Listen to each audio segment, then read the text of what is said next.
In the annals of history, some figures stand bathed in the stark light of power, while others linger in the shadows, their true influence a whispered secret. For over 1,000 years, in the very heart of ancient Rome, a silent, potent force guarded the city's soul. Welcome to Echoes of Time, your portal to the forgotten pages of history, where we reveal the secrets that lie under the dust of centuries. Today, we journey to the grandeur of ancient Rome to unravel an enigma that defies conventional understanding: the Vestal Virgins. Were these enigmatic priestesses merely symbols of purity, or the hidden architects of Roman destiny, subtly shaping an empire from behind the veil of the sacred? From the legendary founding of Rome itself, stretching across a millennium to the dawn of Christianity, the Vestal Virgins held a position unparalleled in its uniqueness. Their story is not one found prominently in the history books, often obscured by the very piety and symbolism that defined their public image. Yet, beneath this veneer lay a profound, and perhaps forbidden, influence that demands re-examination. Chosen from the noblest families, sometimes at a tender age, these young girls embarked upon a 30-year oath to the goddess Vesta. Their sacred duty was singular yet monumental: to meticulously protect the eternal flame. This flame, housed within the revered temple of Vesta, was no mere hearthfire. It was the incandescent heart of Rome, a living symbol of the city's prosperity and its very existence. Should it ever flicker and die, so too, it was believed, would Rome itself. This profound spiritual burden alone elevated them far beyond ordinary citizens, placing them at the crucible of the city's fortunes. Their lives were, by definition, cloistered, dedicated to their demanding rituals and the solemn observance of their vows. Yet paradoxically, their seclusion did not diminish their standing; it amplified it. For these women, bound by spiritual chains, were simultaneously granted immense privileges that transcended the societal norms for women in patriarchal Rome. They were exempt from paternal authority, a freedom virtually unheard of for Roman women. They possessed the right to testify in court, a legal standing denied to most of their female contemporaries. And perhaps most astonishingly, they enjoyed direct access to emperors, a proximity to power that few men, let alone women, could ever dream of. These were not the meek, silent figures often imagined. These were women operating at the highest echelons of Roman society, cloaked in sanctity.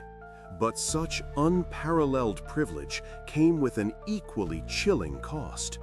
The breaking of their sacred vows, particularly the vow of chastity, was not merely a sin, but an act of sacrilege, a cosmic affront to Vesta that threatened to plunge Rome into chaos.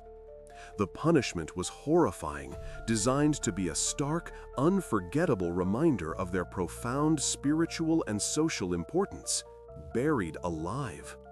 This barbaric penalty, rarely invoked but forever looming, underscored the immense spiritual weight they carried and the absolute necessity of their adherence to duty. It was a potent symbol, cementing their role as both revered guardians and instruments of Rome's fate. Ancient texts, our primary window into this distant world, often present the Vestal Virgins through a lens steeped in piety and symbolism. They are portrayed as exemplars of Roman virtue, their purity a moral compass for a society wrestling with its own ambitions and excesses. However, in this very act of idealization, these historical accounts subtly obscure the full scope of their power and, perhaps more provocatively, their political machinations. It is as if the official narrative, in its zeal to preserve their sacred image, inadvertently veiled a deeper, more complex truth. This historical ambiguity has ignited vigorous debate among modern historians and archaeologists. What was the true extent of their influence? Was it a gentle, guiding hand, or a forceful, if hidden, grip on the levers of power? One perspective argues that the power of the Vestals was largely symbolic. Proponents of this theory contend that their purity offered a vital moral compass to a deeply patriarchal society, serving as an idealized representation of Roman integrity and spiritual uprightness. In this view, their influence was primarily moral and spiritual, providing a foundation of virtue, albeit without direct political clout. They were seen as untouchable emblems, their very existence a blessing upon the city, but their actions limited to the ritualistic and the ceremonial. Their ability to intervene, it is argued, was more a matter of perceived sanctity than practical authority. Yet, a second, more intriguing theory emerges from the shadows.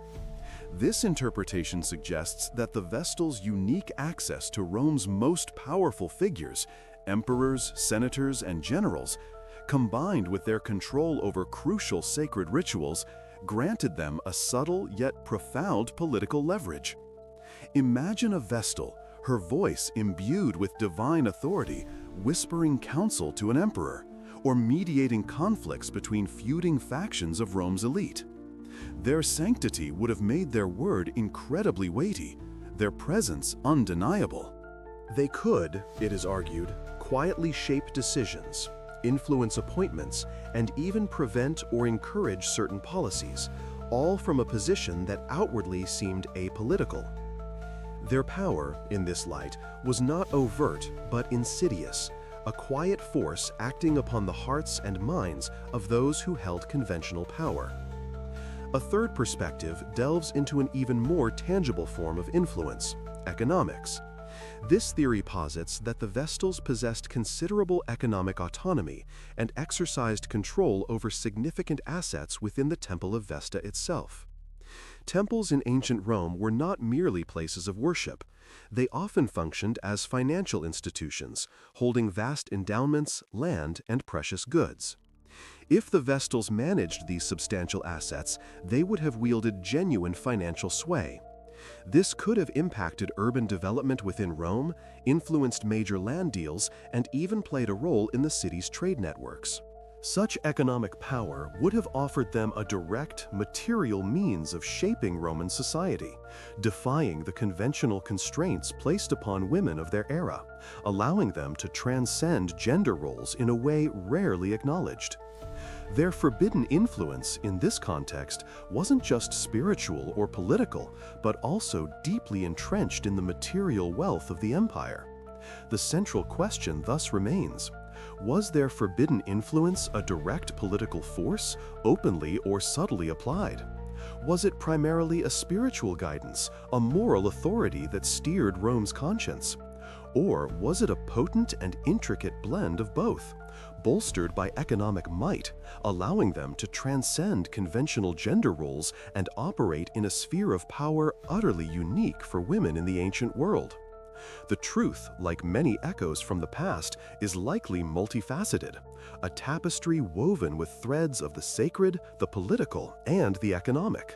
At Echoes of Time, we are compelled to delve into these untold narratives, moving beyond the simple portrayals of piety.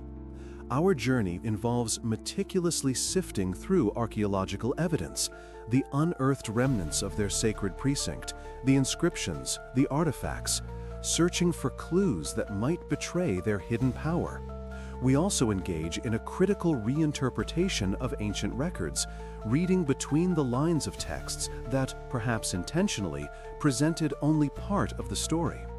By scrutinizing these sources with a fresh perspective, free from the biases of their original intent, we strive to unveil the real story of Rome's Vestal Virgins. This is a captivating tale of sacred duty, a life bound by immense privilege, and a hidden power that, for over a millennium, defied the conventions of their age. They were keepers of Rome's eternal flame, yes, but perhaps also silent architects of its destiny, their whispers echoing through the marbled halls of power. Their story forces us to reconsider the very nature of power, challenging us to look beyond overt displays and into the subtle, the spiritual, and the often overlooked channels through which influence can flow. As we conclude this exploration, The Vestal Virgins stand as a testament to the complex, often paradoxical roles women could carve out for themselves, even within the most rigid patriarchal structures. They remind us that history is rarely as straightforward as it seems, and that the greatest secrets often lie hidden in plain sight, waiting for us to ask the right questions. What other untold stories, what other hidden architects still await discovery beneath the dust of ages, shaping our understanding of who we are today?